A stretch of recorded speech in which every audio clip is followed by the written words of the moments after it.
सकाळ हवा मात्र एते सारा काम थाए जे आमको जमा भी समय ही न थाए। इच्छा हुए कम समय बनी जाउथिबा गोटे हेल्दी जलखिया बनैया पई आज मु आपण मानक सहित गोटे टोपा तेल रे बनी जाउथिबा हेल्दी जलखियार रेसिपी शेयर करिवि जहाँ खाए पई एते स्वादिष्ट लागिबो। बिना चटनी बिना तरकारी मध्य खाई परिबे। नमस्कार, प्रतिदिन रोसई को आपण मानकु अनेक अनेक स्वागत। आपण मानकु अनुरोध रहिला जदि चैनल रे नुआ अछंती प्लीज चैनल को सब्सक्राइब करनेबे, ता सहित वीडियो को प्लीज गोटे लाइक करिवे। जलखिया बनैया मुझे गोटे बाउल नहीं बाउल रे देदेवी गोटे कप सुजी। जदि आप पाखे बिरी बटा थी आप बिरी बटार इडली प्रस्तुत करके रेडी करेंगे। जेहेतु मो पाखे नाला मुझे सुजी बन के रेडी करुँची। गोटे कप सुजी रे आम देदेबा आधा कप दही। सबू जिनस को गोटे बाउल हो गोटे मेजरिंग कप रे मापिक यूज करवा। दही आप खटा ये यूज करेंगे, फ्रेश दही नापी चेष्टा करेंगे। तापर दही आ सुजी को मिसई नवा। मिसई सारापर एटी आम पा यूज करवा। गोटे गोटे सुजी अधिका पानी दरकार होता है, से हिसाब से देखिए आप पानी देवे। गोटे कप रु जस्ट टिके कम पानी एठी यूज करची। पानी दे सारा पर एठी हमें कौन करना आपको भल से गोलई नवा। गोलई नहीं सारा पर एठी आपण किछि भी यूज करेंगे। कभर करने कभर करके सेट होगापी छाड़ीदेवे। पाखापाखि 10 मिनट छाड़ीदेवे जहाँफल सुजी आम भल से फुली जीव। चलतु आलू मसला बनैबा। मु आपको कही आपको आम बिना चटनी बिना तरकारी खाइबा, से आलू स्टफिंग मुझे दौची। से गोटे पैन रे देदेबा गोटे चामच तेल। तेल जिते गरम हो अधा चामच देदेबा सोरिष, ता सहित अधा चामच एठी जीरा देदेबा। एठी आम एबे कौन करिया ना भूसम पत्र किछि यूज करबा। भूसम पत्र देले बास्ना तो भल आसीଥାଏ, ता सहित स्वाद मध्य गोटे भल आसीଥାଏ। भूसम पत्र तले फुटी जीव। किछि कंचा लंका मु एठी काटिक दउची। छोट पिलांग पई बनौथिले कंचा लंका को स्किप करि परिबे।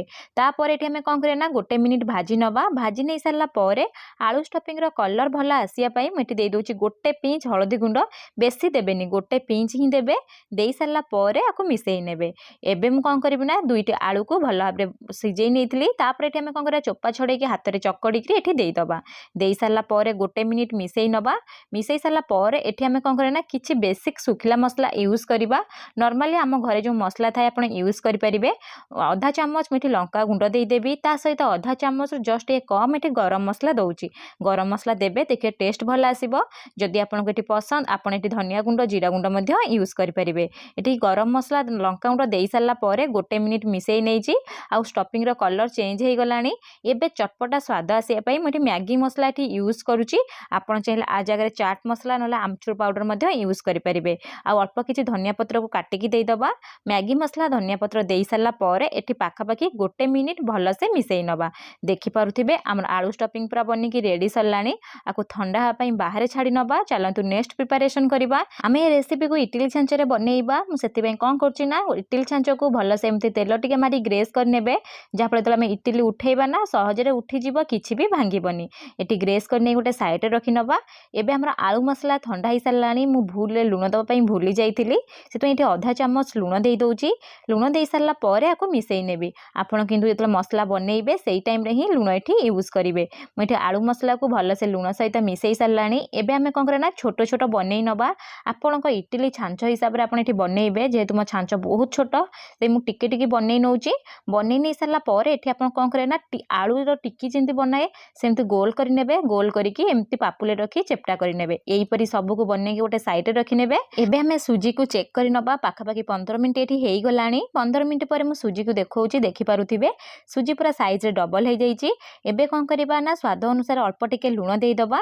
लुण देई सारला परे गोटे मिनिट मिसेई नबा। मिसेई सारला परे एठी आपण कोन करिया ना आधा पैकेट इनो एठी यूज करिवे। येलो कलर इनो नेबेनी, ब्लू कलर कि ग्रीन कलर एठी इनो नेबे। आधा चामच ही देबे, बेसी देबेनी। आधा चामच देई सारला परे एठी आपण कोन करे ना गोटे चामच पानी देई देबे, जहाँ फल इनो एक्टिवेट हो जिवो। जदि आपण पाखरे इडली बैटर अछि, बैटर रे मध्य एई परी बनै परिबे। जे तुमरे बैटर नथला मको सुजी रे बनौची। एबे हमें कोन करे ना इमिडिएटली जो इडली छांच रे बैटर दबा। जेहेतु हमें एठी बैटर रे इनो यूज करजे, इनो बेसी समय बाहर रहिले हमर कोन हबो ना इडली जमा भी फुलिबनी। सेति पे गोटे गोटे चामच ही देबे, बेसी देबेनी। जेहेतु हमें एठी पूरा देई बनौचे, गोटे गोटे चामच प्रथमे देबे। देई सारला परे जो आलू टिके हमें बनै की रखिथिले आलू मसला रे ताकू देई देबे। देई सारला परे हाथ रे टिके एमती स्प्रेड करि नेबे। करिके एठी आपण कोन करे ना एई परी सब को देई देबे। ता ऊपर गोटे गोटे चामच एबे कोन करे बैटर देई देबे। एई परी सब को एठी मु बनै की रेडी कर नै सारलानी। तापर एठी हमें स्टीम दबा। स्टीम दबा पई इडली छांच रे मु पानी नेइची। पानी को प्रथमे गरम करिवे। बिना गरम रे एठी छांच ऊपर जम्मा भी इडली को रखिबेनी।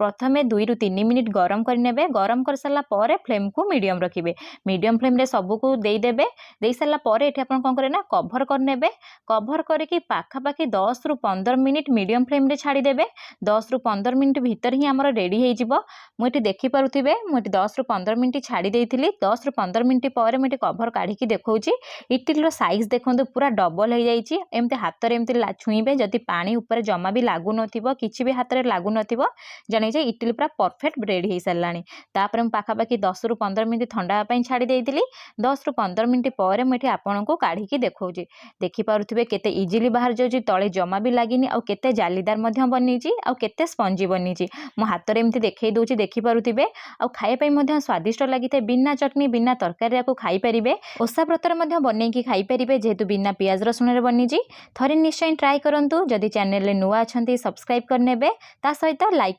निश्चय करेंगे। धन्यवाद।